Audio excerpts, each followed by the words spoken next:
สบายดีเนาะทุกคนวันนี้ข้าพเจ้าจะมารีวิวกันทีมเสือทีมดอยคุณFCเนาะก่อนอื่นเบิ้ลจะต้องพูดแบบและนี่คือแบบที่เขาพิมพ์ไว้แล้วเดี๋ยวเราจะมาพิมพ์กันก่อนอื่นเบิ้ลก็ต้องพิมพ์แบบนี้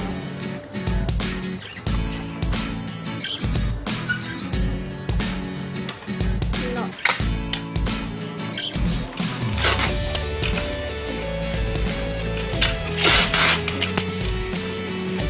สำหรับเสือที่เนาะเขาจะพิมพ์ก่อน2ห่อ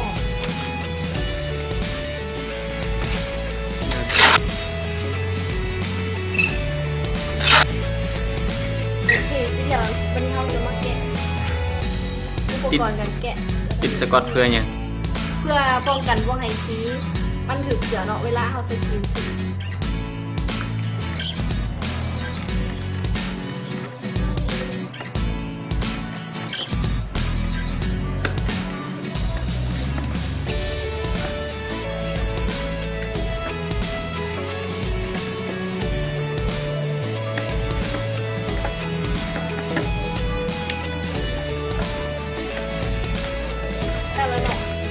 ดอนคูน FC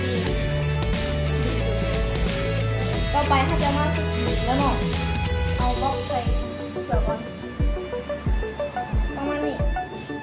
แล้วก็มาตัดสีเสือสีดำลงสีขาวเนาะสีหยางนี่หรือสีขาว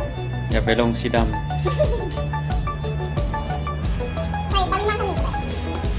นี่คือการรับสมัครกด ไปลงสี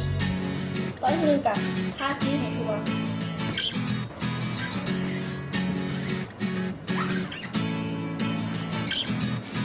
ดอนคูน FC แล้วเราก็มาเป่าเนาะเป่าให้มันเหม็นแล้วเขาจึงจะใส่เบอร์ได้เมื่อกี้นี้เขาพิมพ์ไปแล้วเขามาล้างสีถามบอล่างบล็อกจะ3เขาจะใส่บล็อกเลยเครื่องแบบเพื่อเดือดเท่านั้นโอเคเนาะทุกคนเมื่อกี้นี้เขาจะกินไปแล้วเนาะวันนี้เขาจะมาใส่เบอร์อันนี้ก็คือเบอร์ที่2